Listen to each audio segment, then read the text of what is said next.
A nombre del Centro Universitario de la Costa de la Universidad de Guadalajara, les doy la más cordial de las bienvenidas a Ecos de la FIL, conferencia La lectura y la literatura negra. Me permito presentar a quienes nos acompañan en Presidium esta tarde. Licenciada Marina de los Santos Álvarez, coordinadora de extensión, en representación del doctor Jorge Telles López, rector del Centro Universitario de la Costa.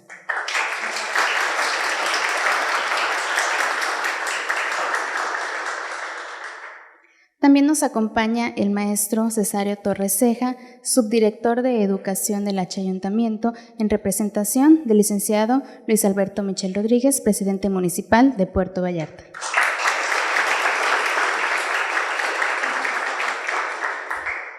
Asimismo, se encuentra con nosotros el doctor Elmer Mendoza, doctor honoris causa por la Universidad Autónoma de Sinaloa.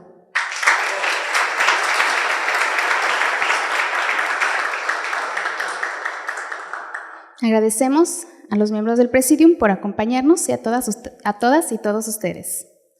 Como primer punto, escucharemos unas palabras por parte de la licenciada Marina de los Santos, coordinadora de extensión, en representación del doctor Jorge Telles, rector del CU Costa.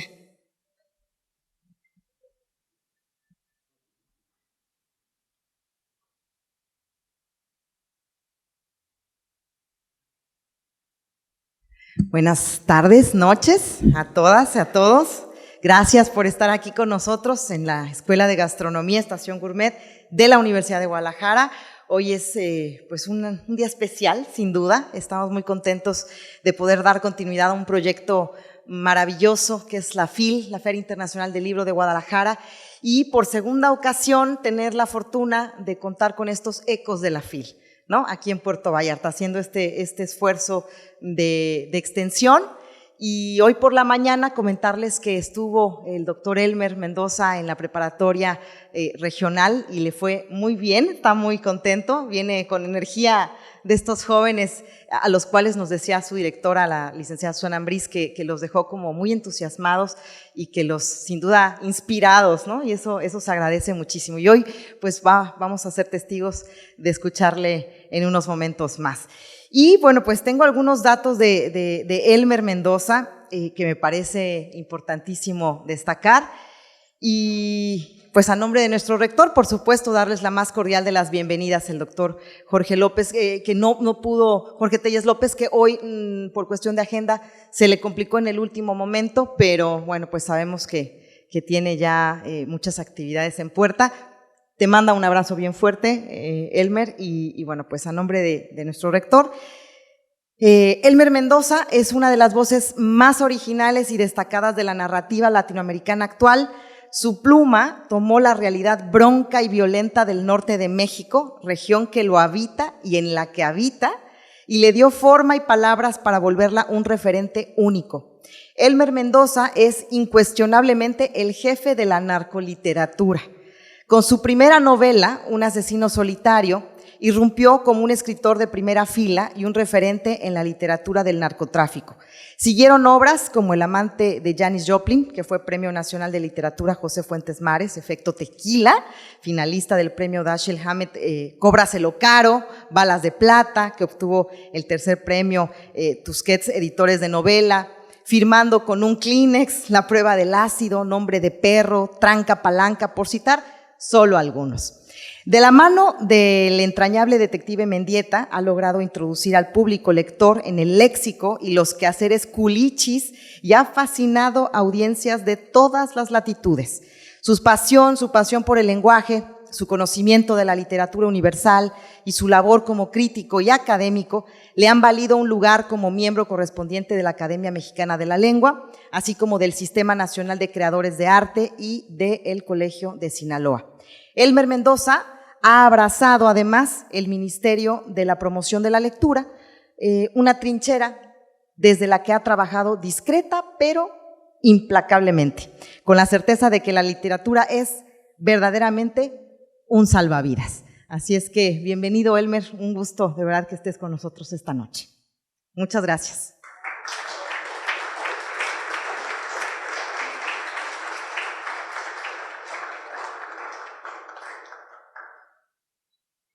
Escucharemos ahora un mensaje por parte del maestro Cesario Torres Ceja, subdirector de Educación del H Ayuntamiento, en representación del licenciado Luis Alberto Michel Rodríguez, presidente municipal.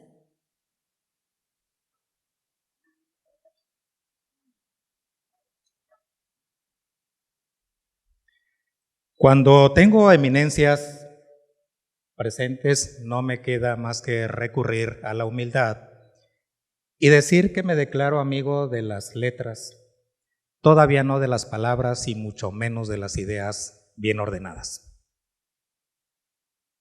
Muy buenas tardes.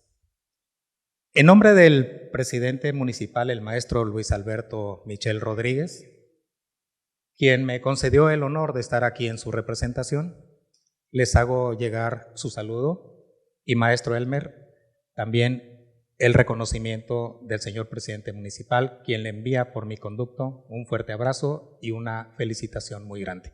Y mucho éxito en todo lo que tenga usted que aportar todavía para las generaciones, para México y para el mundo. Bienvenido a Puerto Vallarta, que esta es y será su casa. Sin lugar a dudas, una vez que conocemos la trayectoria de nuestro escritor sinaloense, y constatar que es amplia y que también ser testigos de que es un ejemplo de quienes seguimos por vocación la lectura y más aún los que tienen la gran virtud de conocer sus obras. Su novela negra ha sido, por cierto, inspiración de muchos. Buscando la estética que es muy fácil de decir, pero difícil de comprender, la estética en los terrenos sociales. Y más aún, la ética y la estética narrativa en temas que tienen que ver con la tecnología. Solo muy pocos escritores, como el maestro Elmer, se atreven a incursionar por esos caminos y por eso estamos y nos sentimos de plácemes. Un área donde definitivamente se necesita algo más que valor para soltar la pluma y dejar que afloren las ideas empujadas por una mente y unas neuronas bien ordenadas. Sabemos que como catedrático es un incansable promotor de la lectura en los jóvenes y eso es plausible. Un hábito que aunque a veces pareciera perdido a causa de las nuevas tecnologías, jamás nos abandona y estoy seguro que de la mano de grandes escritores como esta noche nuestro invitado jamás se perderá. La lectura es y será siempre la mejor forma de entender nuestro mundo, de entenderlo a través de sus significados, de sus palabras y de la imaginación del lector. De crear nuevos conceptos para construir el conocimiento y a su vez, una de las mejores válvulas de escape para echar a volar nuestra imaginación. ¡Qué belleza! Sigamos, maestro, sigamos invitados todos, sigamos estudiantes, maestros, sigamos todos los aquí presentes, sigamos todo el mundo fomentando la lectura y acercando este tipo de encuentros literarios que tendremos que agradecer a quien tuvo esa idea genial de compartir un fragmento de la FIL en estos terrenos. La felicitación a quien haya sido el creador de esa idea. Enhorabuena para nuestro gran invitado y por seguir incentivando el buen hábito de la lectura y las letras en los jóvenes de nuestro país. Bienvenido a Puerto Vallarta y todo el éxito del mundo. Muchas felicidades.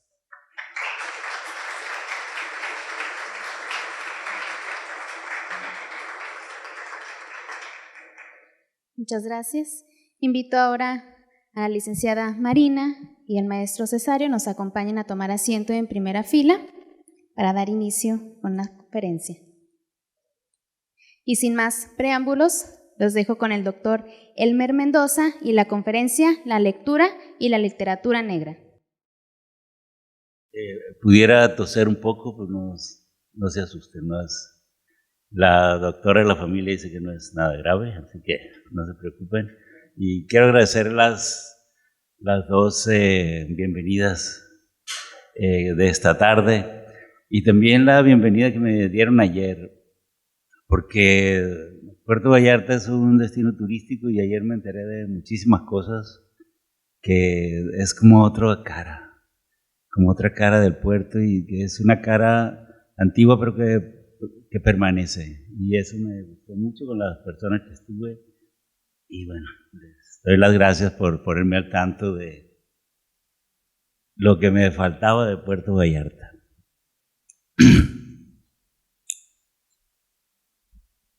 Voy a cambiar de lentes, si me lo permite.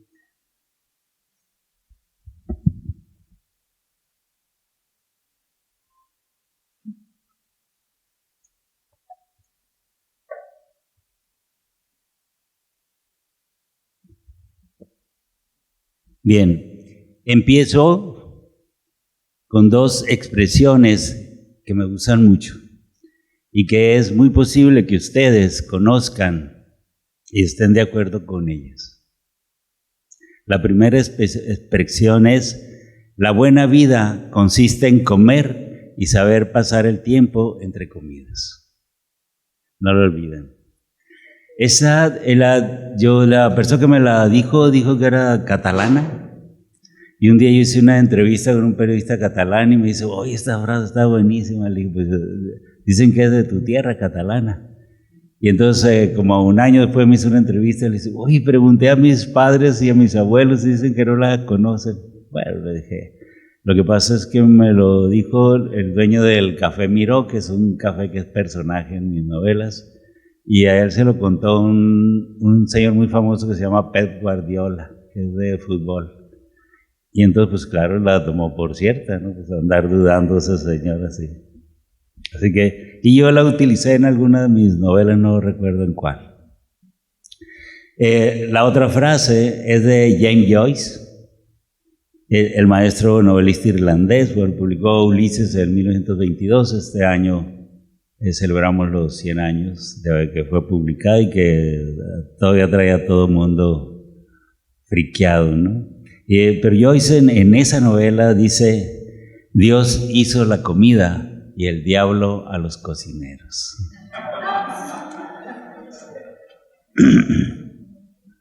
Bueno, ambas expresiones me agradan y las comparto para agradecer a esta institución que abrió sus puertas pues para nosotros, para estar un rato aquí y hablar no de comida ni de cazuelas y cucharas, sino de la lectura, ¿no?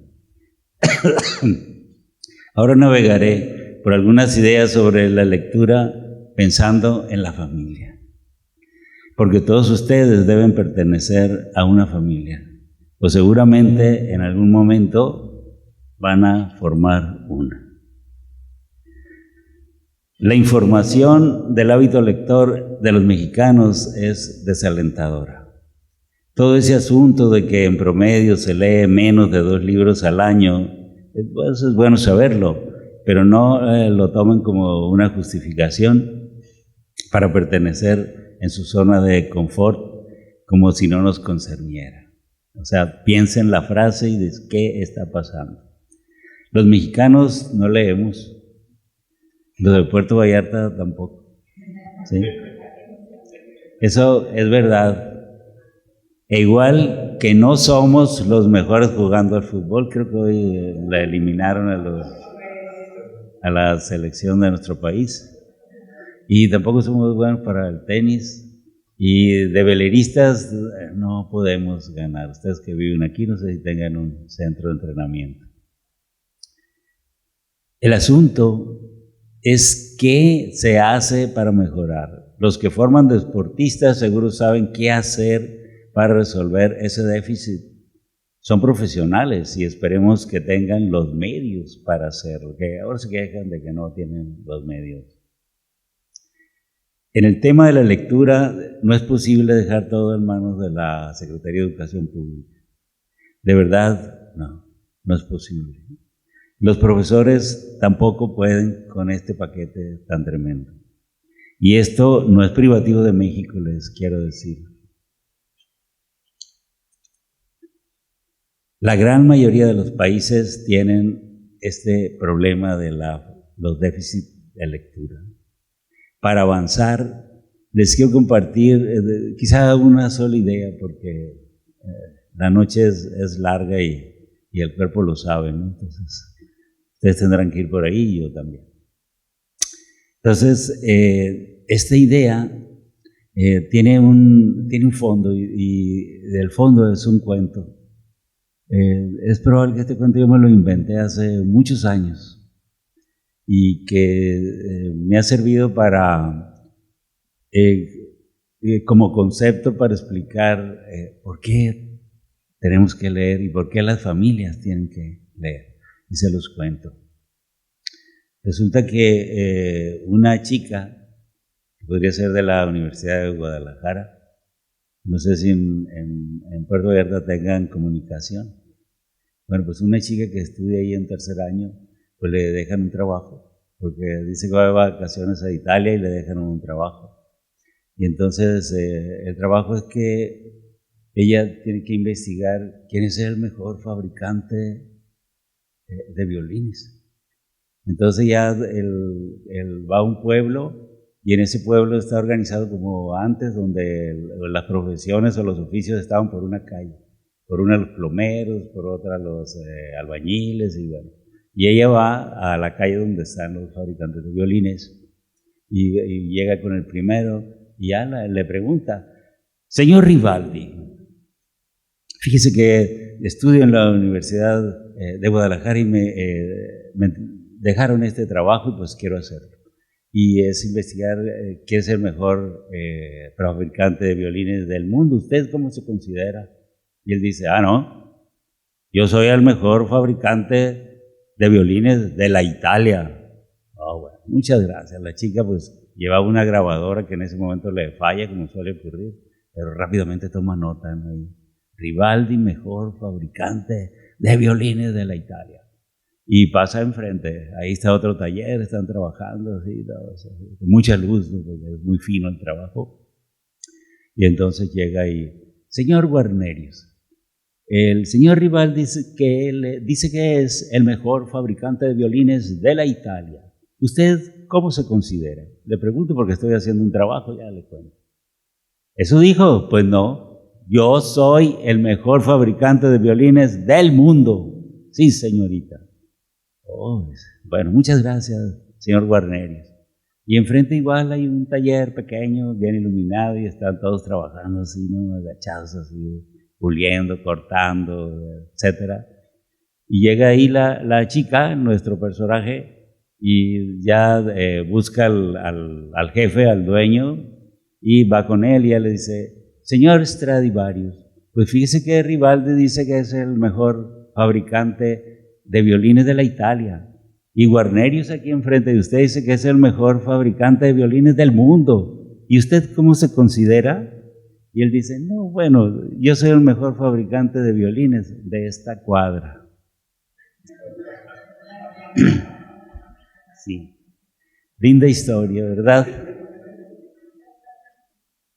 Pues en materia de formación, adquisición de valores y hábitos de lectura, ustedes son su cuadra. Cada uno de ustedes es su cuadra. Ustedes, si no se preocupan por ustedes difícilmente se convertirán en la persona que han soñado. Y la lectura, de verdad, es un trampolín increíble, increíble. Yo lo puedo decir por mí, que yo soy de origen que no se lo desearía a nadie y que siempre trabajamos y que en casa me enseñaron todos los valores, sobre todo lo que tiene que ver con el trabajo. Y bueno, es avanzar. Cuando yo descubro los libros es como que descubro una tabla de salvación. Y ese descubrimiento que fue en una biblioteca de barrio, pues me tiene aquí hablando para ustedes. Sí, tomé sin saberlo, trabajé para que yo mismo, mi cuadra, creciera. Y invito a que los hagan. O sea, la UNESCO dice que hay que leer 8 libros al año. Ustedes no me respondan cuántos leen, de literatura, claro, sí, pero ustedes pueden saber cuántos leen. Y la UNESCO hablaba de libros variados, es decir, cuentos, novelas, poemas, básicamente. Cuando hizo la aclaración todavía no había los cronistas que hay ahora. Pero ustedes, pues, sí, bueno, fíjense que no es mucho lo que tienen que leer, salvo que se pongan a leer libros, lo que le llamamos novelas ríos, que son las gordotas, ¿no? Que tienen 100 páginas, o 80, o 800, 700, etc. Pero bueno, pueden empezar por novelas que tienen pocas páginas y eso ayuda, eso les da la idea. Pero también la cuadra es su familia, ¿sí? Si ustedes tienen hijos, son su cuadra, ¿y cómo no van a querer ustedes que sus hijos estén bien, que sus hijos sobresalgan, que sus hijos se noten socialmente, académicamente? ¿Cómo no van a querer? ¿Sí? Es la única oportunidad que ustedes tienen de reflejar lo que ustedes piensan y lo que quieren y lo que pueden hacer. Entonces, es muy importante que ustedes se instalen en hacer, en su cuadra, ¿sí? Y su cuadra después de ustedes a su familia, en serio. Y puede ser que, como aquí veo gente de edad, que hasta los nietos, y yo tengo 3, y los nietos ya los tengo ahí bien trabajando.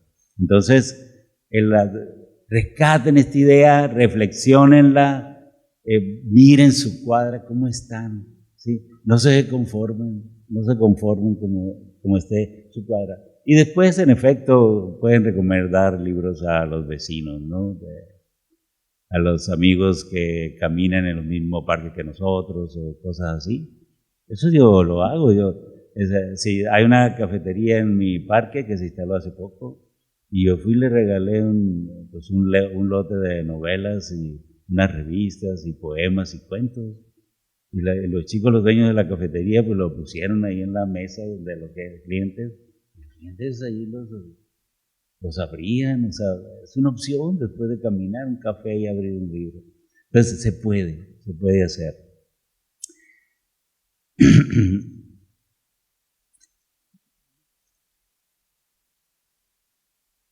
Bueno, hay una cosa que quiero que les quede muy clara. La lectura es un asunto de familia. Dejen de echarle culpa a los maestros, de decir que los jóvenes no leen. ¿Cómo van a leer los jóvenes si nadie les pone el ejemplo? O que los niños no leen, pues van a leer. Si ustedes nunca prefieren gastarse el dinero y no comprar un libro de Francisco Hinojosa, que ahora son baratos, o sea, por favor, o sea, Francisco Hinojosa escribe para niños. Entonces, es un asunto de familia y tómenlo así, de veras. Estoy contento que estén aquí, porque incluso los jóvenes que no se han casado tienen padres. Y no es fácil trabajar con los padres. Mi familia, yo y mi hermana éramos los únicos lectores. Pero nuestros padres comprendieran eso, ay Dios. Y bueno, a mi mamá nunca conseguimos meterle en cintura, pero a papá sí, ¿no? Pues fue más sensible. Sobre todo con mi hermano, ya saben que tienen esas ventajas, ¿no? Bueno, la lectura es un asunto de familia y debe resolverse en la cuadra, ¿sí? ¿Y cuál es la cuadra de ustedes? Pues el seno de la familia. O sea. ¿Y cómo empezar? Es buena idea empezar pues, con los adultos, yo lo acabo de decir. Los niños pueden venir después. Si ustedes ponen el ejemplo a los niños, si ponen el ejemplo a los jóvenes, tienen un punto a su favor. Los seres humanos imitamos. Toda la maldita vida imitamos, ¿sí? Entonces, claro, si nosotros tenemos un padre que no lee, pues, ¿sí? Y los padres que juegan al fútbol y que llevan a sus hijos a jugar al fútbol, por ejemplo, ¿cómo explican cuando México no tiene un buen equipo? Yo tengo un vecino que los niños cuando estaban pequeños se ponían camisas verdes yo los escuchaba hablar a los niños fascinados. Y yo un día bajé y les dije, a ver niños, vengan para acá. ¿ustedes qué van a hacer si la selección mexicana pierde los partidos? No, no los puede perder, son bien buenos. Eran niños de 8 años. Y les dije, piénsenlo también. O sea, qué bueno que piensen que va a ganar. Pero ¿qué pasa si pierde? ¿Cómo van a pasar? No, pues es que... Pues dice mi papá que no pueden perder. Pues díganle a su papá que no, que sí pueden perder. Y como ahora los días los niños me decían, don Elmer, perdieron. Pero es un aprendizaje. Esos niños que no somos familias nos siguen diciendo tíos. Y cuando tienen problemas así, nos buscan. ¿Y qué abrió la puerta? Eso. Y también después que les prestamos libros y eso, mientras siguen creciendo, ¿no? Incluso uno de ellos traía suicida. Y un día que andaba todo desconcertado, fue y platicó largo con nosotros, con Leonor y conmigo. Y bueno, eso hace muchos años y todavía está vivo. Esperemos que no vuelva a pensar eso. Entonces, los seres humanos imitamos. Después de imitar, es posible que nos formemos un criterio y que aprendamos a pensar. Y pensar tiene un impacto en la capacidad de aprender, nada menos. Y desde luego en la capacidad de estudiar. Por supuesto que esto no es nuevo. Y yo les quiero compartir una frase de Confucio, que yo aprendí cuando estaba en la secundaria, fíjense, hace como 60 años.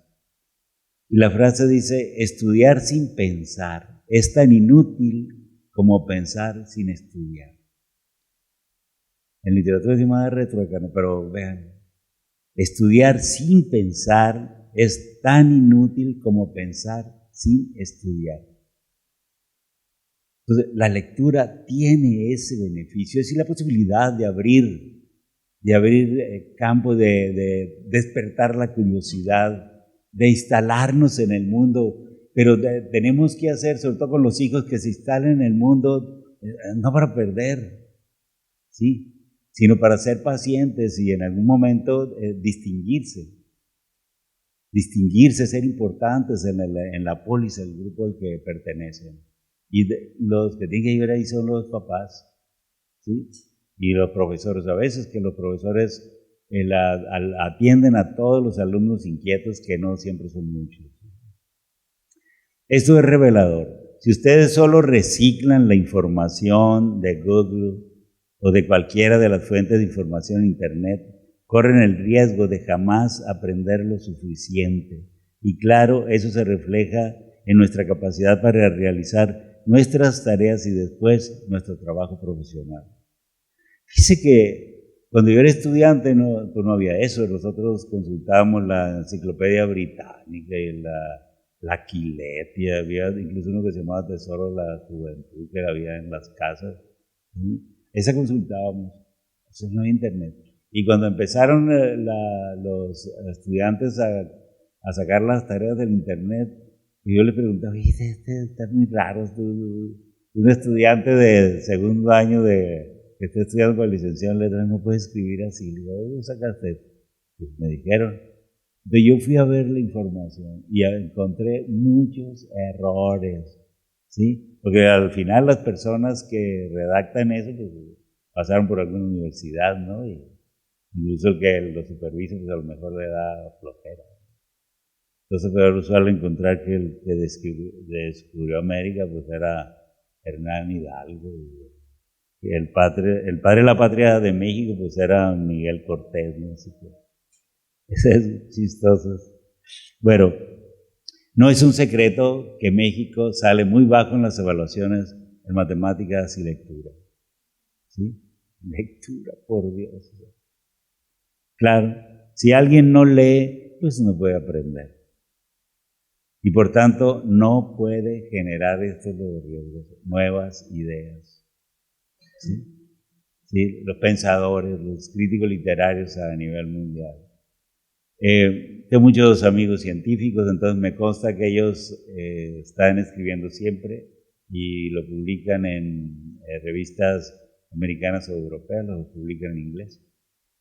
Y la razón es porque ellos pertenecen al mundo de los científicos, pues no tiene mucho impacto en México, y pues no necesito mencionar todo el apoyo que perdieron ahora, ¿no? La gente de la ciencia.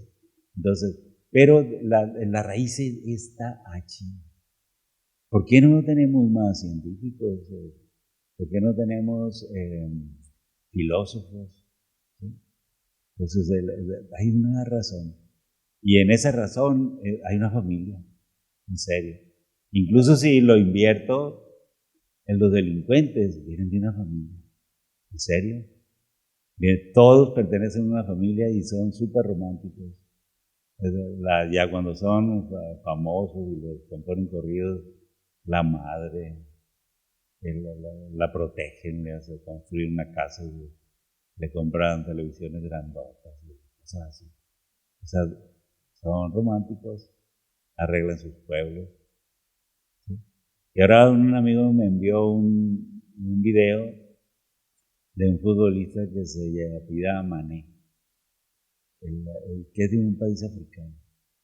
Y que ese señor pues gana millones, juega en equipos grandotes. Y él salió de un pueblo de 17,000 habitantes.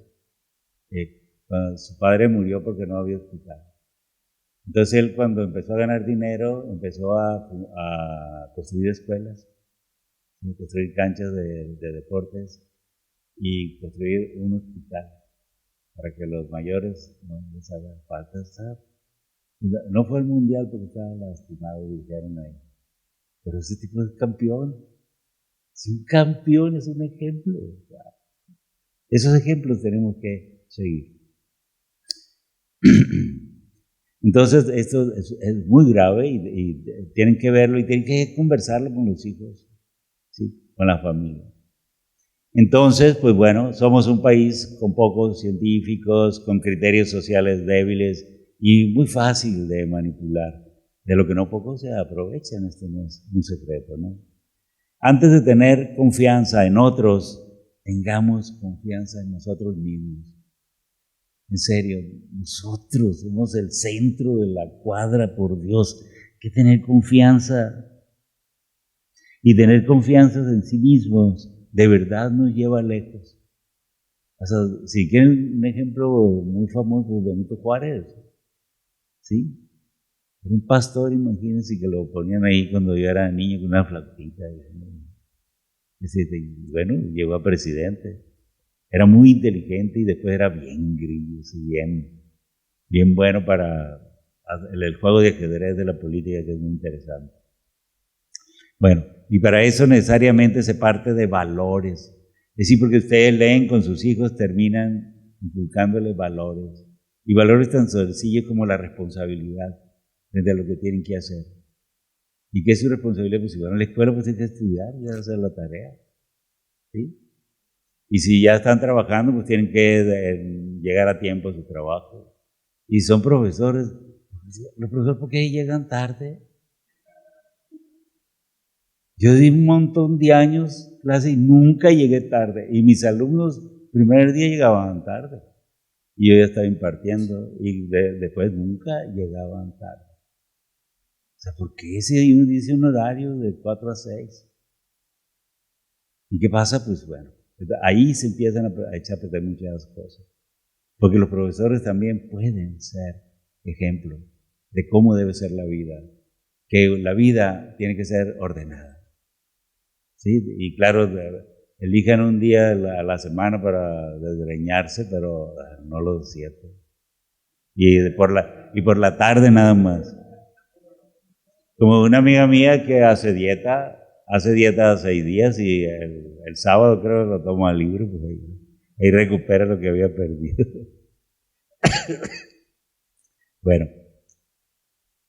Bueno, los valores, lo repito, se aprenden en el seno familiar, es decir, en la cuadra. Y cuando la cuadra incluye a los vecinos, pues esta familia es nada menos que el corazón de la cuadra. ¿Sí? El corazón, los que tienen buenas ideas, los que tienen libros y los prestan.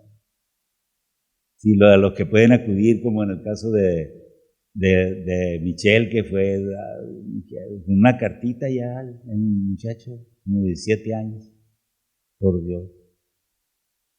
Ya se graduó de la universidad, es bien noviero y ya le faltará poco para cumplir 30. A lo mejor lo salvamos, ¿sí? Le enseñamos valores, eso fue lo que sí. Si queremos que México sea un país mejor, dice, no un buen país, mejor. Y lo mejor es enemigo de lo bueno. Y es una idea que por aquí supe que había uno que había estudiado con Jesús. Entonces, lo mejor es lo enemigo de lo bueno.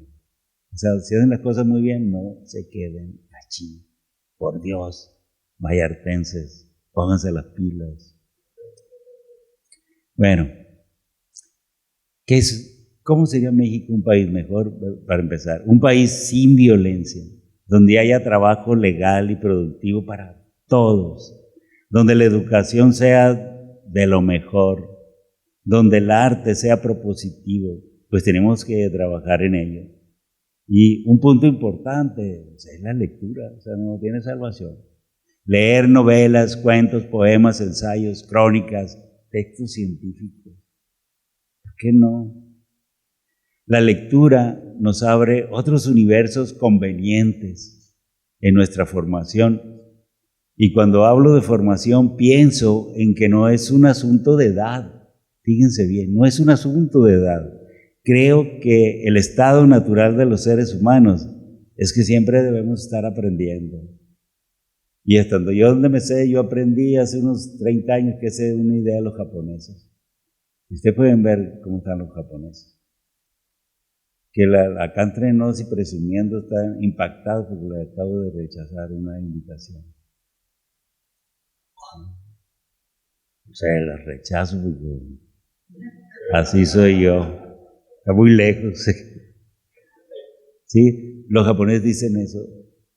Siempre debemos estar aprendiendo. ¿Y ustedes saben qué dicen los brasileños? Bueno, van a practicar las dos cosas.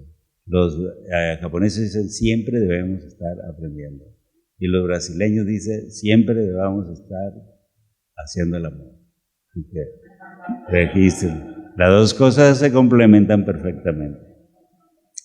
Bueno, debe aprender el padre, los hijos e hijas, la madre, los nietos y nietas. Aprender. ¿Sí? El domingo aprendí en el desayuno,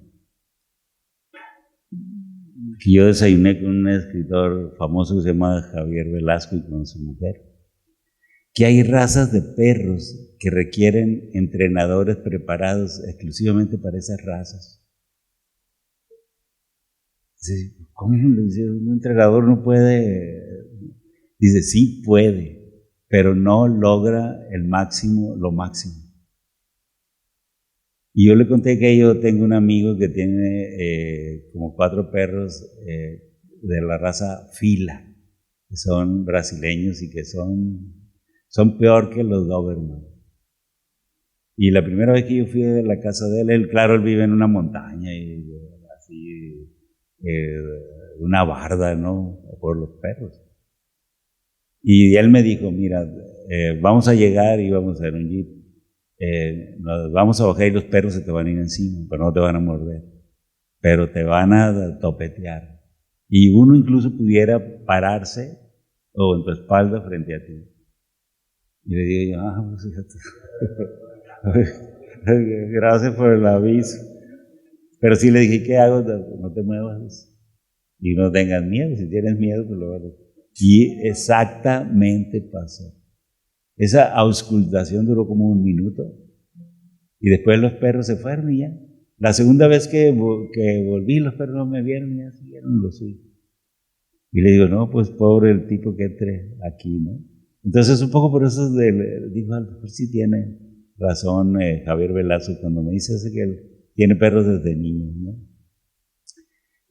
Pero lo que mencionaba que ayer aprendí elementos de la historia de Vallarta. Nosotros no tenemos mascotas en mi casa.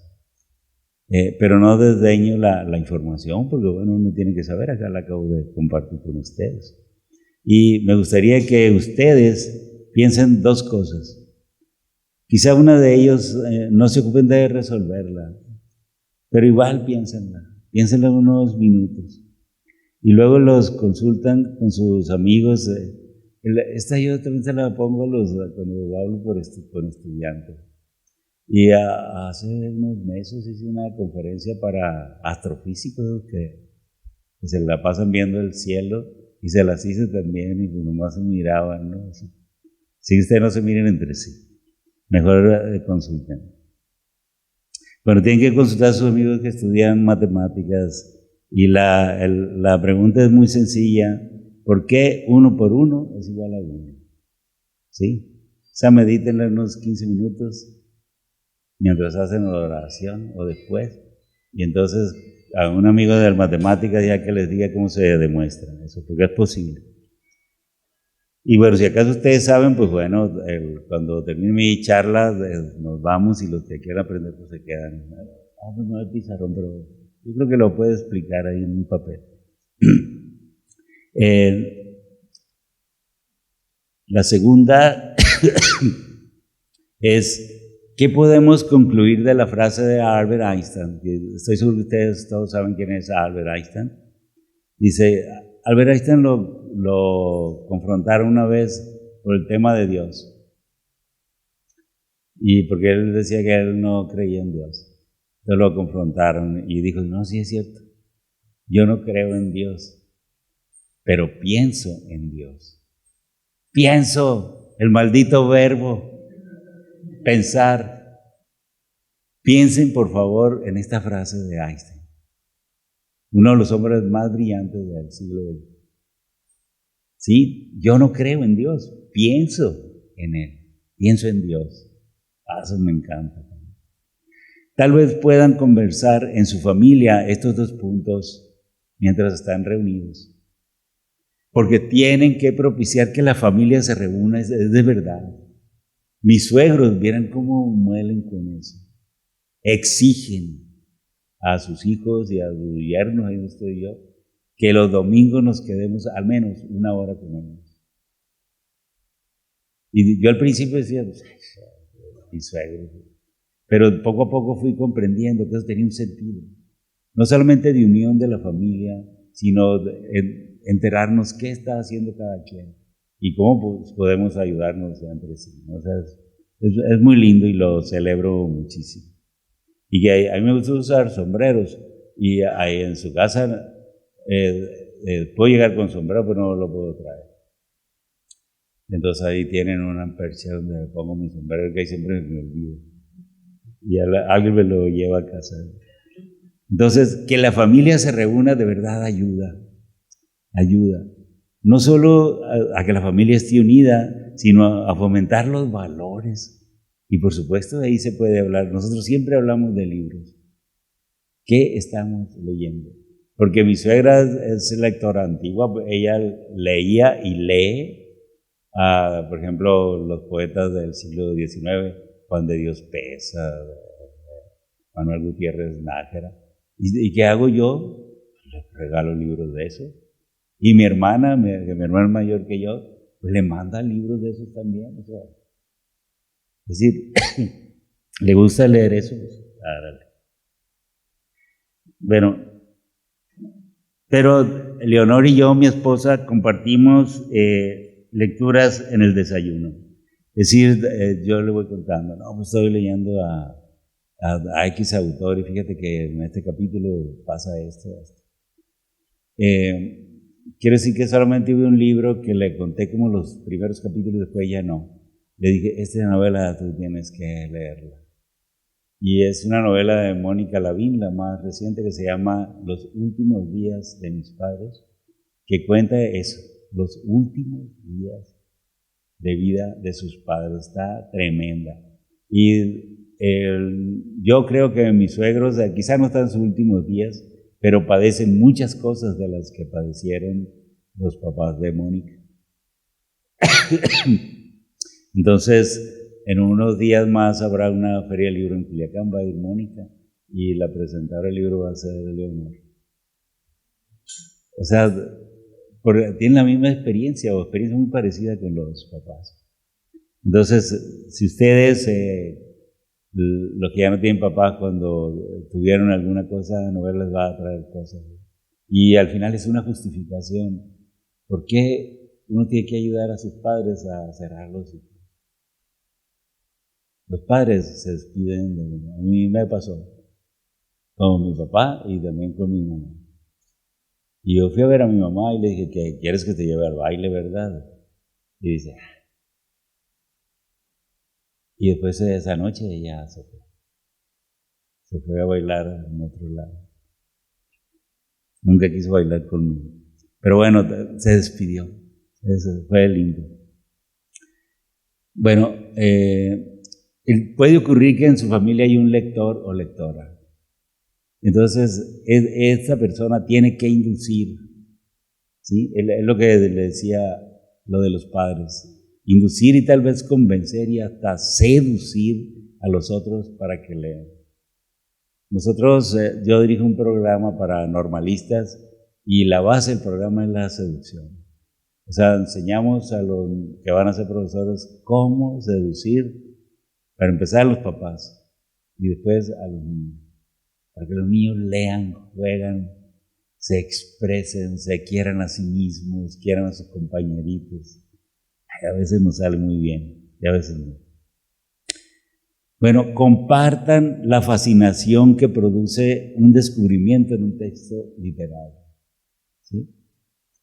Yo un día cumplí años y mis hijos todavía no se casaban. Me regalaron una novela de Mario Puzo que se llama El último don. Y decía yo, sabían que leía El Padrino y la película es mi favorita, la 1. Pero bueno, me lo habían regalado mis hijos. Y claro, me la regalaron porque yo los hice lectores. Pues leí la novela, un bestseller, como 600 páginas. Pues fue como en la página 476 donde descubrí una frase que el personaje valió la pena. Sí. La frase es, la belleza es poder. ¿Sí? Entonces, hombres y mujeres que están aquí, guapas, guapos, pues, la belleza es poder, no lo olviden. Esa es la fascinación. Entonces, la fascinación no se la guarden para ustedes. Si no hay ningún lector o lectora en la familia, pues entonces le toca a uno de los padres, ¿sí? Y si los padres no son lectores, pues lo siento, si realmente quieren una familia ejemplar, pues tienen que iniciar. Ya hablé que no importa la edad. Y les quiero decir que cuando yo les cuento esto a los padres, hay padres que me quieren matar, dicen, ¿cómo se atreve? Yo salgo a las 6 de la mañana a trabajar al campo, o sea, son agricultores. Y yo tranquilo les digo, ¿y qué? Cuando regreso bien cansado. Y, o sea que tu hijo no merece 10 minutos. Y se van poniendo quietos. Dale 10 minutos a tu hijo de 15 años. Si no quieres leer, no leas, pero pregúntale cómo le fue en la escuela. Cómo van, pues en matemáticas, en biología, lo que sea, ¿no? El caso es hablar.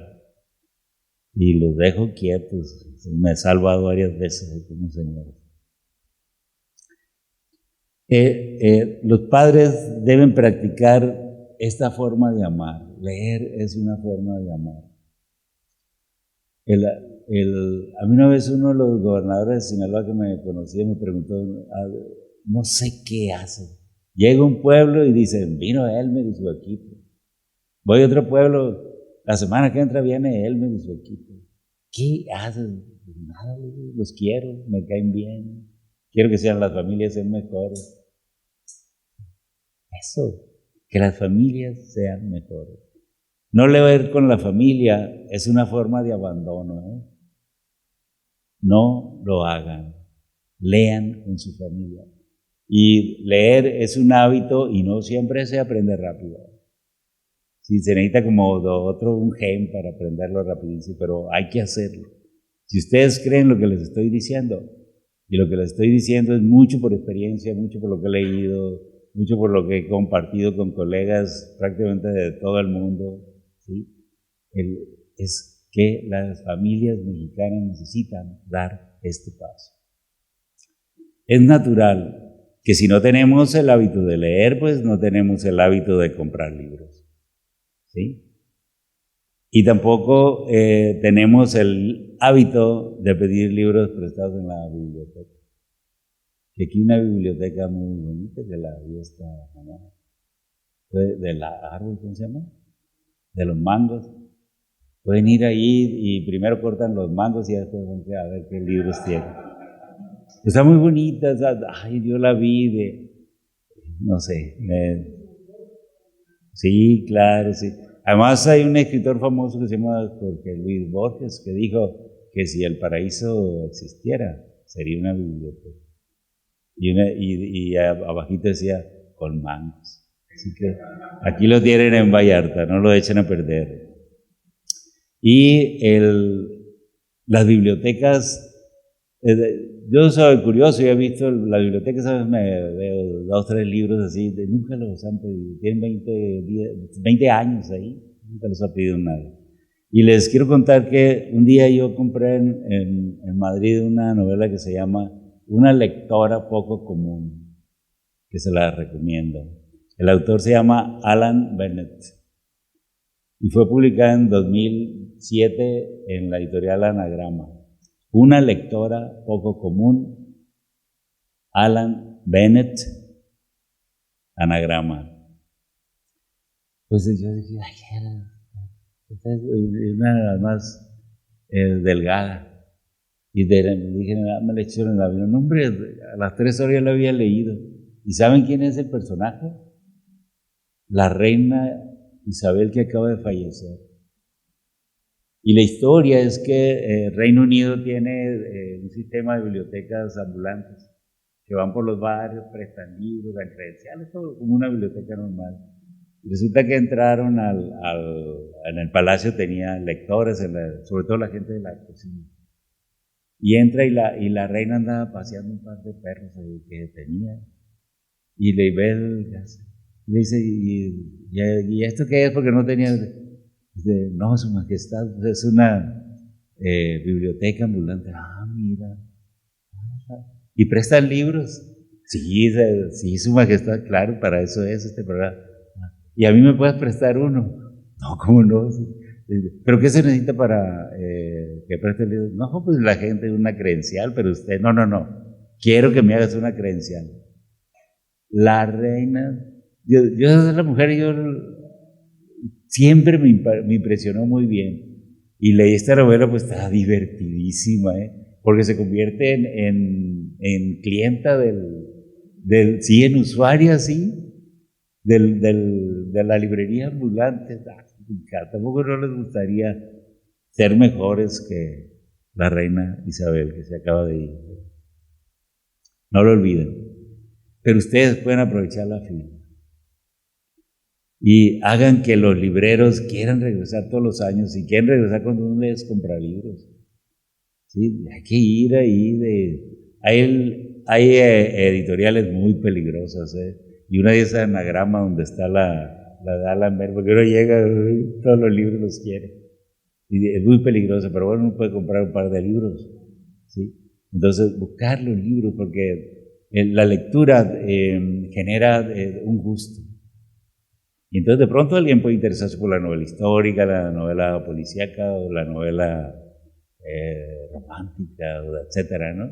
O los grandes novelistas. Entonces ahí están todos. La FIL tiene esa grandeza. Ya les dije que la UNESCO dice que son 8 libros al año. Y un libro de 200 páginas, ustedes pueden leerlo, son más o menos 2 páginas al día. Leer 2 páginas al día. Hasta cuando están en el baño, pueden leer las 2 páginas. Y si son de los que van 2 o 3 veces, pues pueden leer 4 páginas. Bueno, si toman este modelo, no resulta difícil convertirse en lector. Lleva su tiempo. La otra parte es que debe compartirlo pues con la familia. Insisto en lo de la familia. Entonces su cuadra se fortalece y también pueden ser una familia ejemplar donde los jóvenes universitarios pues son exitosos. Y si los lectores son los jóvenes, pues deben ser pacientes con sus papás. Fue lo que hicimos mi hermana y yo. Con los niños hay varias etapas. Se empieza por contarles cuentos. Había una vez un barco chiquitito y los víveres empezaron a escasear. Bueno, esa es una canción, pero es el modelo de un cuento. Después hay que leerles los cuentos. Y cuando lee los cuentos a los niños, se da un fenómeno muy interesante, porque acuérdense que dije que los humanos imitamos. Ellos quieren leerlo, lo quieren tomar. Y pueden, si tienen buena memoria, pueden repetir la historia que los padres han leído. Eso es muy bonito. Y claro, después tienen que dejarle los libros para que ellos los lean.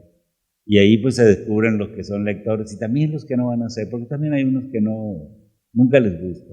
No pasa nada, pero sí hay que trabajar con los que les gusta. Y bueno, siempre debe practicarlo, incluso con los adultos. A veces las parejas, así como yo cuento todos los desayunos a mi esposa, usted puede hacer lo mismo, leemos poemas, cosas así. Las parejas, que es parte de la solidez de las parejas. Y pues claro que no es fácil, pero nadie debe darse por vencido sin intentarlo. En realidad, las cosas importantes en la vida no son fáciles, ¿quién les dijo? Y ser lector implica un entrenamiento constante y muy prolongado, salvo que tengan el gen del lector. El gen del lector es que uno empieza a leer una novela y hasta que la termina, pues no duerme. Y eso pues no es mucha gente, ¿no? O sea, cuando tienen que trabajar, pues también hay que cumplir con eso, ¿no? Ahora, ¿por qué leer novelas negras? Creo que ya me acabé el tiempo. Me quedan como 5 minutos. ¿Por qué leer novelas negras? ¿Por qué leer novelas policíacas? ¿Por qué leer novelas negras? Déjenme decirles un par de cosas antes que traje que de los géneros de novela más leídos en el mundo son las policíacas y las novelas de amor. En México ambos géneros han sido rechazados por el mundo de la crítica y también por el mundo académico. En este momento, y salvo el caso de una novela de amor que se llama Como agua para chocolate, que es película, y la novela es una maravilla, o las policíacas va mejor. Así como que hemos convencido a los lectores de que no pasa nada.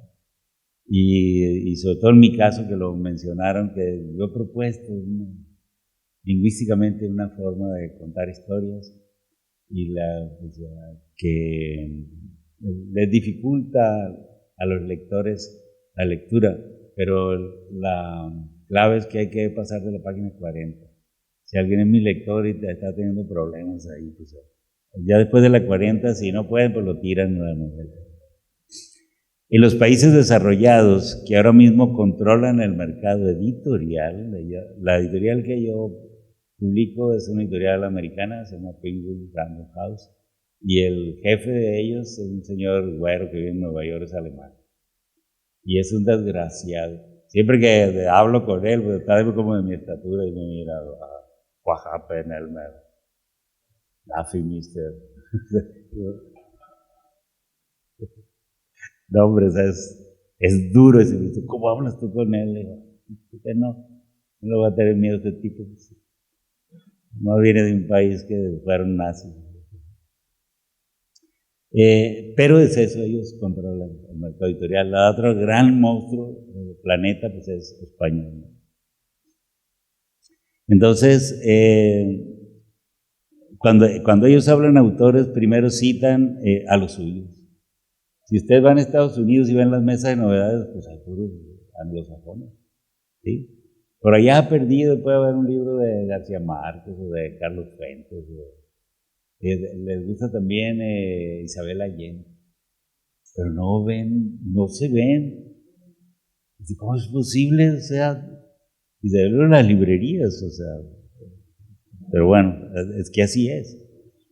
Y después la de México no es de sus favoritos de verdad.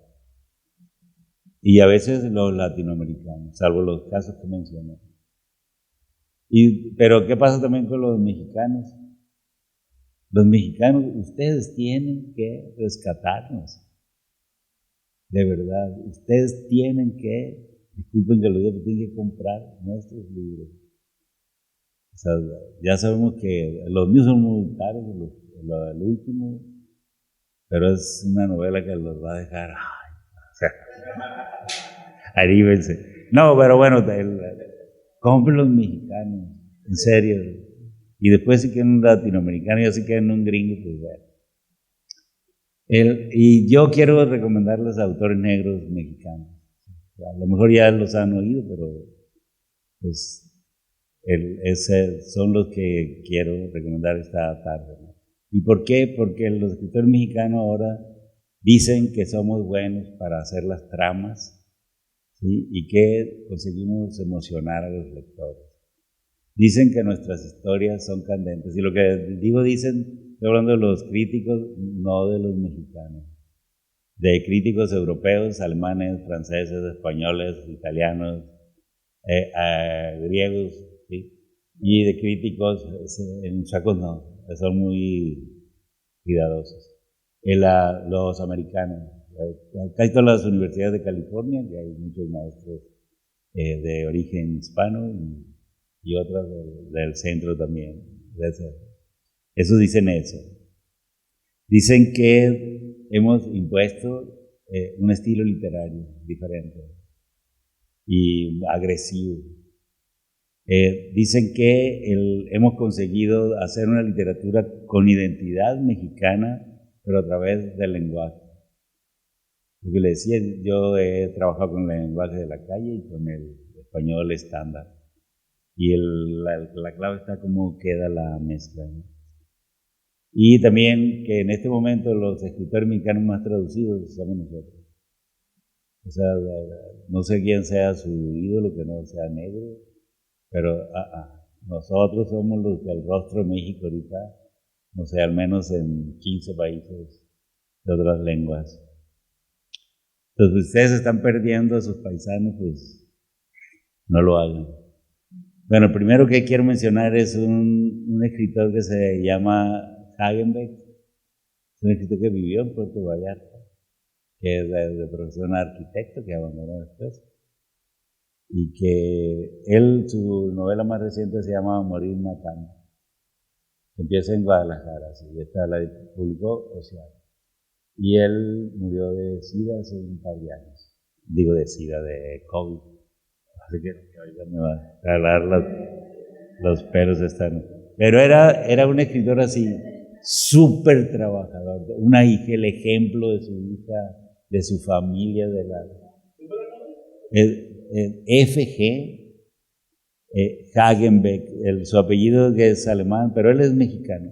Es H-A-H-G-E-N-B-E-C-K. Así es. Que se llama Trago Amargo. Sí, pues bueno, eso les puede gustar más. Él siempre hablaba de Vallarta, sí, le gustaba.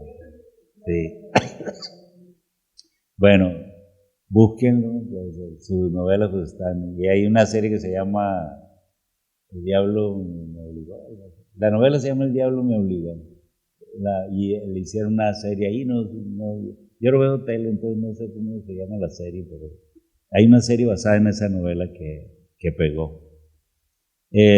Una chica que se llama Orfa Alarcón, que es de Monterrey. Ella tiene 2 novelas, una se llama Loba y otra se llama Perra Brava. Los personajes, claro, son mujeres jóvenes. ¿Y qué pasa por qué una mujer joven se mete al de pistolera? ¿Sí? ¿Por qué se deja enganchar por el narco? O sea, ¿qué encanto tienen los narcos. Ahora, el Loba, uno de los personajes más fuertes, es un gobernador, pero es un gobernador que está coludido con el narco y tiene una hija. Y entonces la hija, ¿qué piensa de su padre? ¿Cuál es el ejemplo que le da a su padre a esta hija? Que es inteligente, es crítica. Claro, la crisis que trae la hija, esa es la novela de Orfa, y está increíble. Una chica de Monterrey que es de como 40 años. Mi alumna, claro. Y Liliana Blum. Liliana Blum es de Durango, pero vive en algún lugar de Querétaro, del estado. Y ella tiene dos novelas que usted puede... Una se llama Pandora. ¿Qué pasa con una muchacha de cara bonita que pesa 150 kilos y que trabaja en un hospital y que se enamora del médico más guapo? ¿Qué pasa con ella? Psicológicamente, ¿qué pasa con ella? ¿Y qué pasa cuando el médico se entera? ¿Sí? Es una novela tremenda, ¿sí? Pero tiene mucho lo que es el problema de los amores imposibles que ocurren, ¿no? Ocurren. No de los platónicos de que se amó de actores o de actrices. Y no de los platónicos del doctor Raúl Cervantes Ahumada. Un día estaba platicando con unas señoras así, esas que les dicen copetonas, no sé cómo le dicen. Yo digo que tiene mucho dinero. Pues era una luminaria él, ¿no? Y lo invitaron a desayunar y estaban platicando de los tipos de amor, el amor de padres, el amor romántico. Y dice, por ahí, el amor platónico. Y dice el doctor, ay, yo tuve un amor platónico. Así, doctor. Sí, con una muchacha. Hombre, a ver, cuéntanos. Era un amor platónico porque me le eché al plato. Era un vago, esa señora. Y su mujer, doña Gloria, lo soportaba. Bueno, hay una veracruzana que se llama Magali Velasco, acaba de sacar una novela que se llama Cerezas en París. Y es igual, personajes femeninos, personajes jóvenes, personajes en conflicto, personajes, ¿qué pasa con las hermanas, entre dos hermanas? La bisexualidad, o sea, las mujeres mexicanas, las escritoras negras están trabajando durísimo lo que pasa en este país. ¿Perdón? Ah, sí. Pero, sí, también, nomás que no le he puesto aquí porque ella ya la lee todo el mundo. Pero un poco como presentar las que siguen. Y hay una chica que se llama Lola Ancira, que publicó un libro de cuentos que se llama Despojos, y que está tremendo. Ella fue mi alumna también. En las mujeres, ahora durante la pandemia que trabajamos por Zoom, Lola Ancira. Y es muy desgarrador su libro de cuentos. Y bueno, está dentro del grupo de los negros. Y está Cristina Rivera Garza, que ayer o antier encabezó en Guadalajara una marcha por el respeto a las mujeres y contra la violación y todo eso, porque ella tiene una hermana desaparecida y su libro más reciente trata de ese tema. Sí, trata de ese tema. Entonces ella pues, contaba su propia experiencia y ella encabezó una marcha que creo que salió de la, ¿cómo se llama? De la Minerva. Y de los varones está uno de chico de Sonora que se llama Carlos René Padilla, que ya acaba de llegar de España, fue a presentar su libro reciente. Su libro se llama Bavispa. Si ustedes leen el periódico, ven que allí fue donde mataron los Levarón. ¿Sí? Entonces, allí en ese pueblo se dan muchísimas historias y este libro está tremendo. Incluso trae un cuento sobre los trailers que encontraron llenos de cadáveres cerca de Guadalajara, que es desgarrador así. Los negros somos eso, estamos contando el país. La parte del país que no queremos que se olvide, en serio. Un novelista que se llama César Silva, Sombras nada más. Él es de Ciudad Juárez, él trata el caso de Ciudad Juárez. que Ciudad Juárez es un caso tremendo, muy famoso por las mujeres, pero también por los hombres. También por los hombres. La última vez que yo supe un dato, en las fosas aparecían ambos. Entonces es una cosa tremenda. Y la novela esta de Sombra nada más, pues bueno, cuenta esa parte.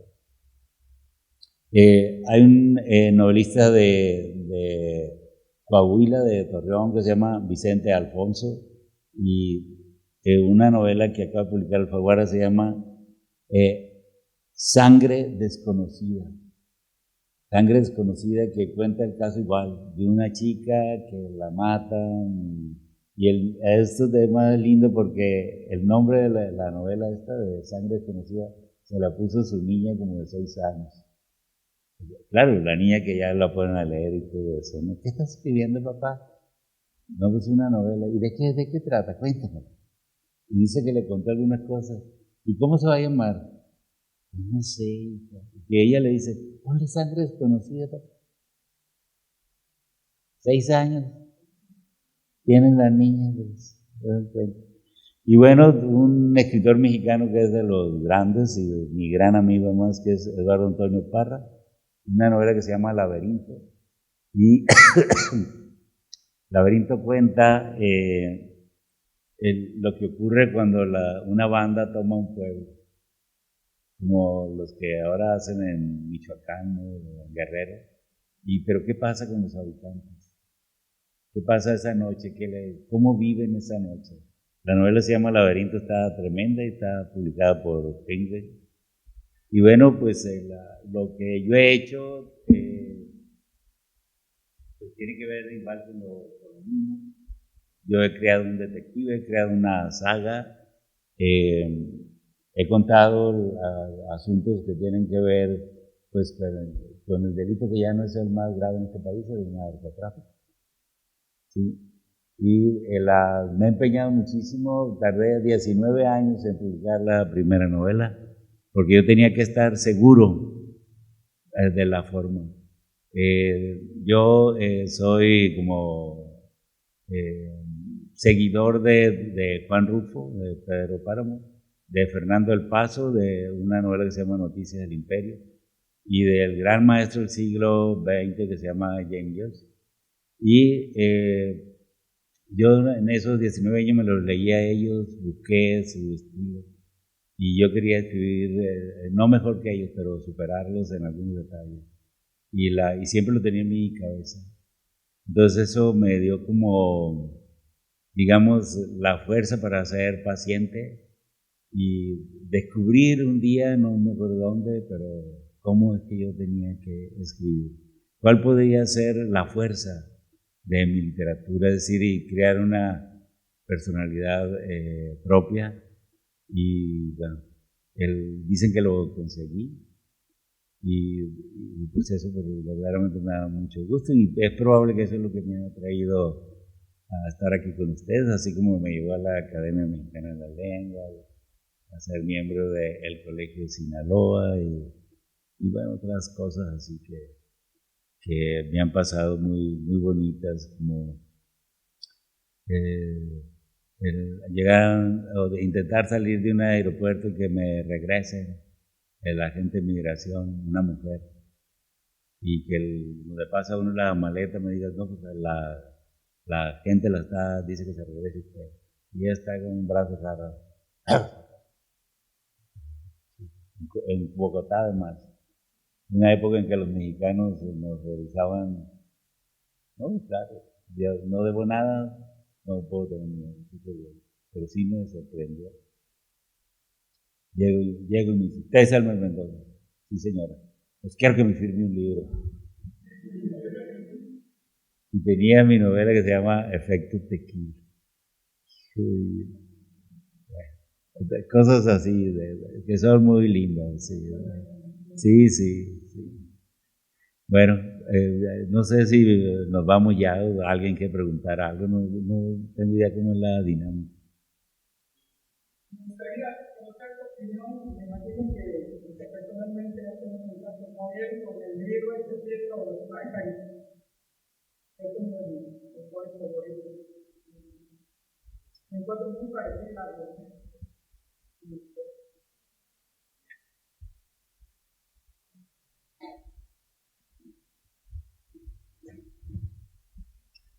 Somos amigos. Y él es un tipo muy culto, muy culto. Y él él nació en Estambul, pero Estambul tiene una parte griega. Y las 3 veces que nos hemos visto hemos hablado de comida. Porque el comandante, el comisario Caritos, ya ves que le gustan mucho los tomates rellenos. Y le digo, Petros, a ver, enséñame, ¿no? Teach me about the tomatoes. Tomatoes, my mother, dice. Y me explica, no, mi madre, y todo el rollo así de cómo su madre lo hacía y él lo adjudica a la esposa de Caritos, ¿no? No, es un gran escritor, es muy trabajador. Yo siempre descato a los escritores que trabajan. Y él podría vivir en cualquier sitio del mundo. Sí. Pero, ¿sabes que él vive un tiempo en Estambul? Su raíz así como que lo jala. Y también en Atenas. Es un tipo increíble, muy consciente. Sí, muy consciente del lo que es su país y bueno, lo que somos todos los demás también, ¿no? Yo tengo novelas en griego y es uno de mis lectores que me dice. Gracias por la pregunta. Estoy persuadido y convencido de que la educación debe estar revestida de arte, de ética y de estética. Me gustaría, en base a ello, formular la siguiente pregunta y a su vez, si le es posible, derivarla en alguna recomendación. ¿Cómo involucrar esos elementos en la práctica a la educación? La pregunta entonces base es, ¿en qué se inspira cuando se inspira? Ay.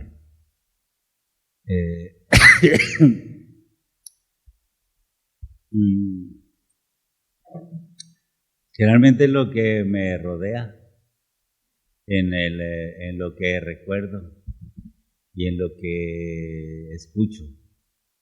Me gusta oír a escuchar a la gente y entonces todo mundo tiene una historia que contar y cuando toma un poco de alcohol la cuenta mejor. Y yo muchos años he estado por ahí cerca y escuchando y ahí no hago notas, yo uso libretas de estas, no hago notas, pero cuando me salgo de ahí, ya nomás llego a mi carro y me pongo a anotar lo que escuché. Y de ahí parto los temas, el origen de los temas es, hay un principio que uno puede elegir los temas o los temas te eligen. Y en mi caso yo creo que la mayoría de las veces los temas me eligen, yo sí lo doy como una cosa mágica que me llega. Y yo lo voy pensando, lo voy madurando y hay un día que decido iniciar a escribir y tengo reglas, como 7 reglas, el que sigo en lo más que puedo. Todas tienen que ver con un trabajo y con tener confianza. Por ejemplo, si yo estoy escribiendo una novela, tengo que sentirme escritor. Yo nunca fui así, ni de chico, de que, ay, a ver si puedo. No, yo tengo que poder. Pero esa es mi casa, yo creo que me enseñaron eso. Otro es que no asustarse con los errores. Todos los novelistas cometen muchísimos errores y no asustarse con eso. Otra regla es que hay que seguir una cosa que le llamo el principio de Louis Armstrong. Louis Armstrong, un trompetista maravilloso, negro, llegando Hello Dolly.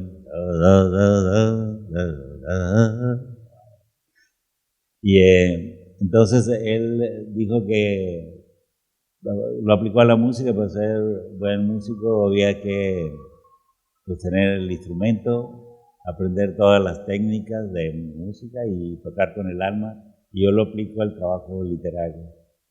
O sea, yo siempre pido a mis alumnos, no hay pretextos. Si voy a tener un curso, tienen que tener en qué escribir, y si no tienen, pues a mano. ¿Sí? Y si yo pido un texto, no hay pretexto de que no la fotocopia o que la impresora, no. Lo quiero así. Así que comparte la disciplina del respeto. Otra cosa es el tocar con el alma, pues yo digo que hay que escribir con el alma, porque hay una técnica que es la técnica del diario, que es la técnica más íntima entre los procesos narrativos, más íntima, donde un narrador que está trabajando un personaje lo cuente a partir de sí mismo y funciona. En tercero, en primera. Tiene que dominar ambas técnicas. Y con la práctica, escribir es también un entrenamiento. Otra regla es que si hiciste mal el trabajo, pues destrúyelo, no pasa nada. Y si perdiste un texto, pues ya no te puedes chillar como niña, ¿no? Así decíamos antes, ahora no decimos como niña, porque las niñas, ¿cómo que llorar como niña? No, lo puedes hacer mejor. Y otra que es la que más me gusta, que le llamo al principio de Abu Talib. Y es un principio que me enseña que todos los días un escritor tiene que intentar escribir la frase que nadie ha escrito. Es decir, es un llamado a la originalidad. Y bueno, sobre eso trabajar. Un día a terminar.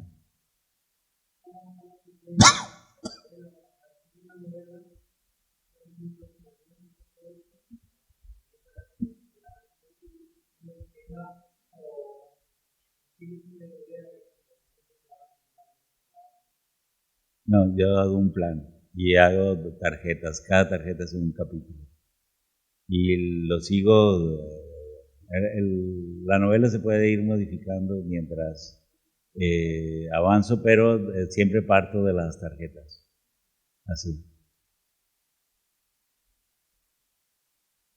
Bueno, y las mujeres, ¿por qué tengo que decirles que pregunten las mujeres?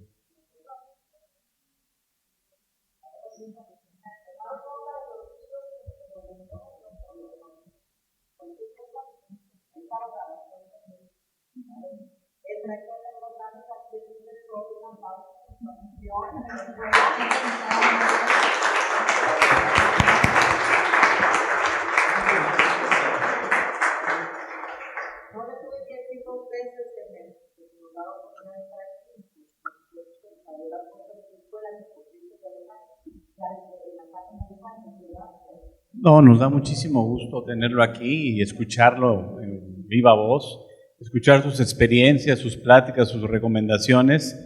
Muy agradecidos, obviamente, la escuela, la Universidad de Guadalajara, el CUG, este centro es tal vez usted no lo conoce, pero es una escuela de cocina, de gastronomía.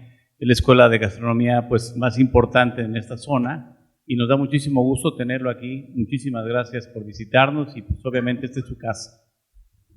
No, pues muchas gracias y me siento muy bien porque mi familia son restauranteros. Tienen un restaurante, esos grandotes, desayunos y comidas y cenas. Tienen uno de los chicos, pues estudió en Guadalajara, ahí en una escuela de chef, no sé ni cuál. Y él tiene 12 restaurantes, pero son de hamburguesas, como se inventó una hamburguesa descomunal así. Bueno, todos sus clientes son jóvenes. Hay uno de sushi y hay una que está en Hermosillo que es cocina vegana, así, una cosa rara de eso. Pero les encanta la cocina. Eso viene de mi suegro, que tenía 2 restaurantes cuando era joven. Entonces, muchas gracias por recibirnos. Yo he dejado 2 frases aquí, no sé si te tocó escucharlas. pues, sino que alguien que las haya aprendido te las pase, que tienen que ver con eso. Y gracias por recibirlos. Maestro, dos preguntas. Uno, en un país tan violento y tan deshumanizado como el que estamos viviendo, ¿cómo no caer en los lugares comunes o cómo no caer en los estereotipos desde la literatura negra? Esa es una pregunta. Y la otra, me quedé con esta frase, ¿sí? Una por una. Ok, listo. ¿Cómo no caer en qué? En los estereotipos, en los lugares comunes, cuando parece que la realidad es más terrible que la ficción. Mira, yo voy a hablar de mí, porque ¿sabes? Yo parto de Borges. Borges dijo que era imposible imitar la realidad, porque la realidad la había hecho Dios. Yo soy católico. Entonces digo, no. Pues. Y también ya en la universidad, cuando yo era estudiante de la universidad, en algunas materias discutíamos mucho. Pues a los maestros les encantaba provocarnos, ¿no? Y una de las cosas que discutíamos era que la realidad y la ficción eran apartamentos estancos, o sea que se podían parecer pero no era lo mismo. Y yo me mantuve en eso como novelista. Y desde luego que hay que trabajar los íconos y el recurso más conveniente es trabajar con la idea de crear una estética. Yo leí hace muchos años en New Yorker una revista que se llama La Estética de la Violencia. Y yo la leí, pues claro, yo todavía no publicaba, yo andaba como en búsqueda, ¿no? ¿Qué quiero hacer? Pero ¿qué quiero hacer y cómo lo quiero hacer?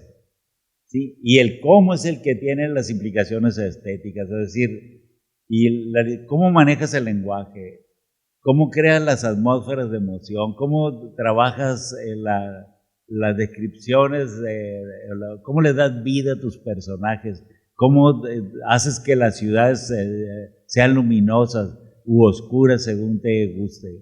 ¿Sí? Entonces, yo creo que me tardé tanto porque siempre andaba como eso. Yo tenía muy claro, yo no quería escribir como los demás y no quiero. Sí, dentro de mi concepción está escribir cada novela como si fuera la primera. Pero claro, tengo todo el background, toda la experiencia y eso evidentemente que me ayuda, pero sentirme fresco para inventar, reinventar. Sí, y también tomarme el tiempo. Eso de tomarme el tiempo es para mí muy importante. Y a partir de ahí, digamos, puedes trascender pues esto de la que tiene que ver con la realidad, con la crueldad, con esos personajes tan nefastos que están por ahí.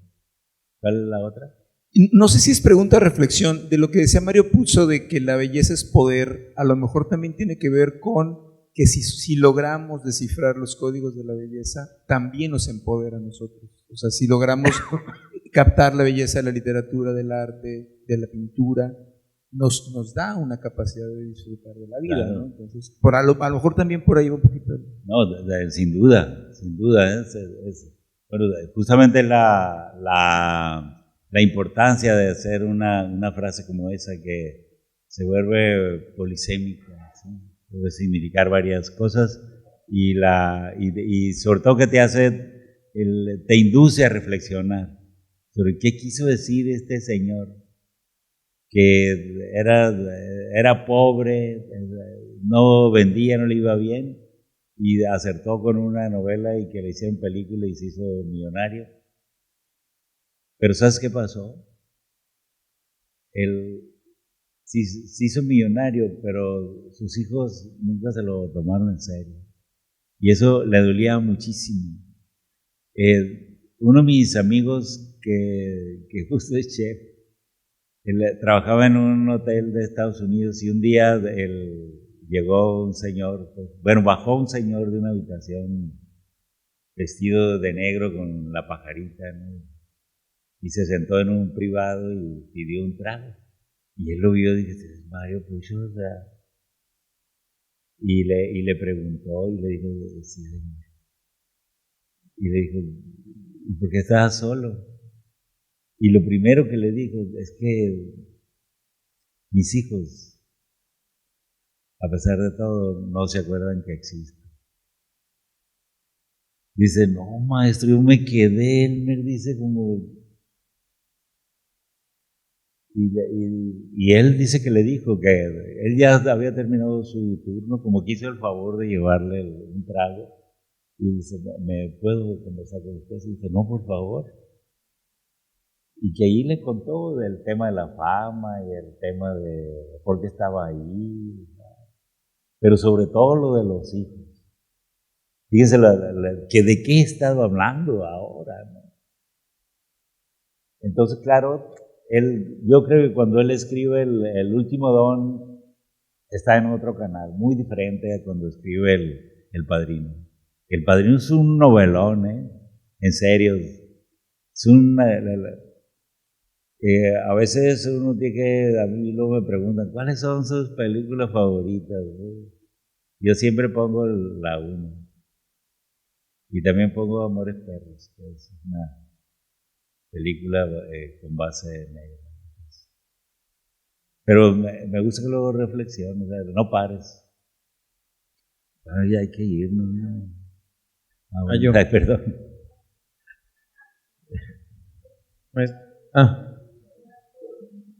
No, perdón, yo nomás los escribo, alguien los tiene que entender. Sí. Oye. No, en la fila los busca ahí cuando vaya. No Elmer, un comentario. Tú eres la voz de una región. Tú te convertiste en la voz de una región, no de una ciudad, pero de una región completa. Tú abanderaste la literatura del norte a través de palabras, de formas de expresión, de música, de paisajes muy particulares. Y México como ente diverso utiliza la literatura del norte para decir que esto es literatura de una parte del país, ¿no? Pero es una literatura muy particular. La importancia de que la creación en el caso de un país diverso se enriquezca con las voces locales y particulares, ¿no? Estoy hablando en general de la creación, pero en el caso de la literatura. En la arquitectura, por ejemplo, existió los regionalismos, que era, en ese caso particular, se montaban del movimiento moderno, pero se expresaban a partir de elementos locales. Entonces, reivindicaban lo local a través de un movimiento que era global, ¿no? Y la cultura en general utiliza formas de expresión desde las escalas más globales hasta las cuadras de una calle, y desde ahí hablan, ¿no? Tiene esta posibilidad de moverse en escalas muy, muy diversas. Mi pregunta es ¿cuál es la posibilidad para ciudades como estas, como Vallarta, que es compleja por su dinámica turística y todo esto, para que desarrolle una voz propia en aspectos, más bien a través quizás de la creación de conceptos nuevos, no lo sé, pero a Vallarta yo creo que le falta una voz propia, digamos, ¿no? Tiene elementos para poderlo lograr. Y creo, solo pongo ahí que el arte finalmente es una posibilidad siempre para crear conceptos nuevos. Es la gran oportunidad de crear nuevos conceptos. Y ya. ¿Qué piensas? No, pues ya. Está bonitazo.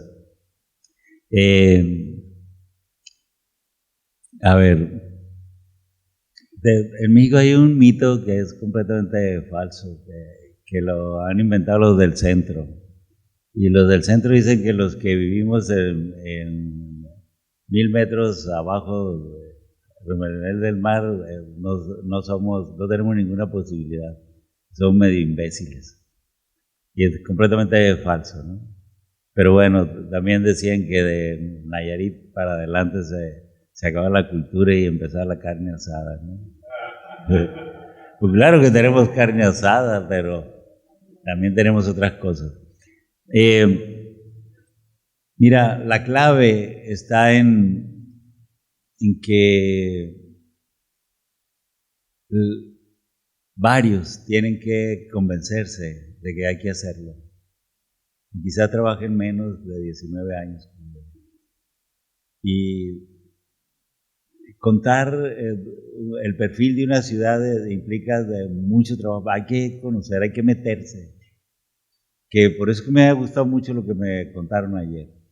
Y hay que Armstrong, aprender todas las técnicas de narrar, que son varias, y de aprender todas las técnicas que tienen que leer mucho y bueno, tomar cursos, tienen que contratar escritores que vengan, que trabajen y al año traer uno diferente o lo mismo, que cheques de trabajos, es decir, tienen que empezar de ahí y sobre todo tienen que convencerse los que quieren hacerlo que lo pueden hacer. Mira, por ejemplo, Barcelona tiene varias voces que han trabajado sobre la ciudad. De Juan Marcé, de Manuel Vázquez de Montalbán, Enrique Vilamatas, es decir, por mencionar solo tres. Y son gente igual que empezó como nosotros, o sea, así, con poquitos lectores. Entonces, tiene que hacer eso, pero es como un apoyo. En Culiacán, un gobernador creó un centro cultural y lo dirigió su hija. Y su hija había estudiado en la UNAM literatura, y entonces ella llevó maestros de todo, de cuento, de poetas, de plástica, de música, de todo eso. Entonces los culichis entraron como en un proceso. Yo todavía viví en Ciudad de México, pero cuando yo llegué había todo un movimiento de gente escribiendo, publicando, reuniéndose, bueno, todo eso. Y yo me hice amigo de 3 de ellos. Uno de ellos se retiró porque se hartó. No sé por qué se hartó. El otro de ellos era un escritor que se conformaba con escribir historias sencillas y no aspiró a más. ¿Sí? Y el otro ahora es mi alumno y está escribiendo un novelón, porque él lo que me dijo cuando pidió ser mi alumno es que él había seguido leyendo. Entonces, él arriesgar, o sea, hacerse una idea leyendo y trabajar, escribir, no tener miedo de echar a perder. Yo ya, no sé si alguien, yo conté esta mañana que yo fui primera gira de este año, en abril, que solamente pude estar en 2 países porque nos infectamos de COVID y dimos positivo en Lisboa, afortunadamente donde vive mi hijo, ¿no? Y no fue muy duro ¿cómo se llama el último que salió? Omicron, ¿no? Algo así.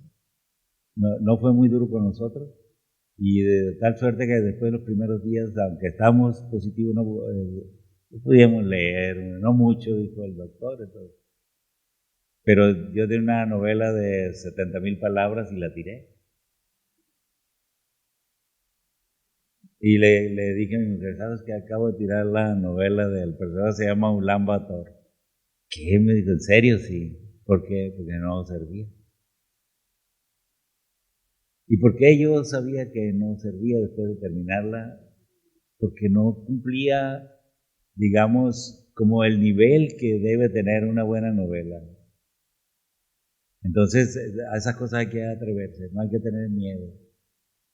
Y tener muy claro que hay que hacerlo todos los días, hacerlo, lo tengo que lograr, y no parar puede hacer. Y también abandonar la vida social. O sea, los buenos escritores, mientras no tienen éxito, dejan de perderse en los bares, de ser borrachales, de todo, porque tienen un proyecto. Y es muy, muy serio. A lo mejor en Vallarta hay novelistas, quizás no lo saben.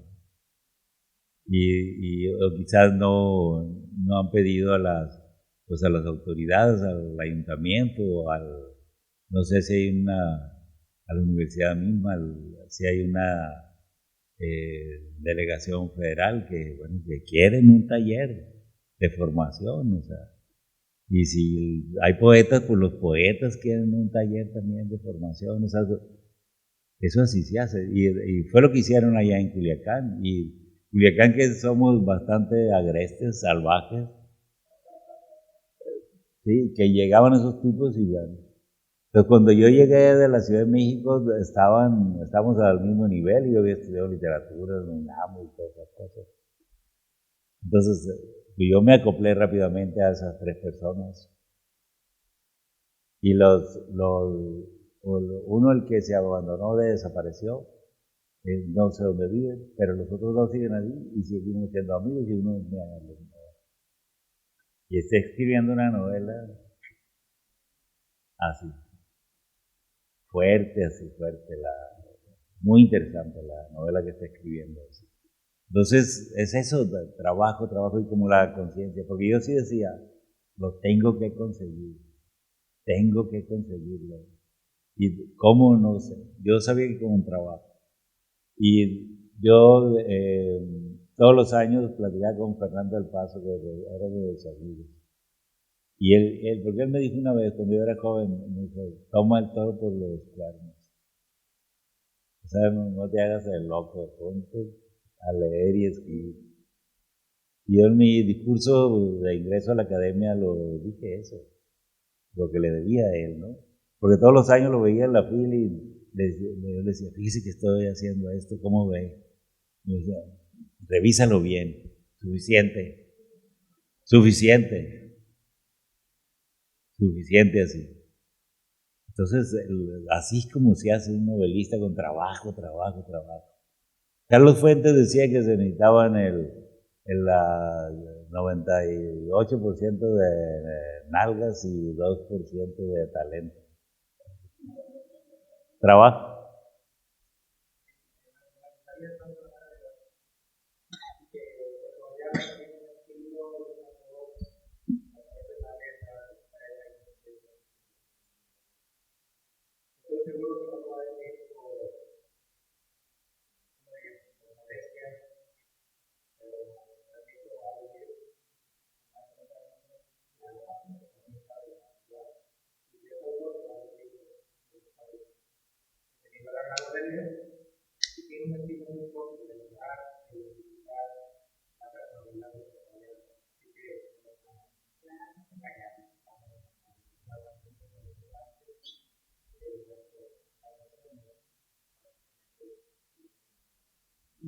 Tienes que competir, entrar al planeta, a Penguin Random House, ahí es donde se sabe qué estás haciendo y si tu obra vale la pena, pues la darán a conocer. O sea, no te quedes en Vallarta, es muy pequeño y además hay muchos cerros, las calles son muy empinadas y no hay vallartenses, hay un montón de gringos gordos y calvos.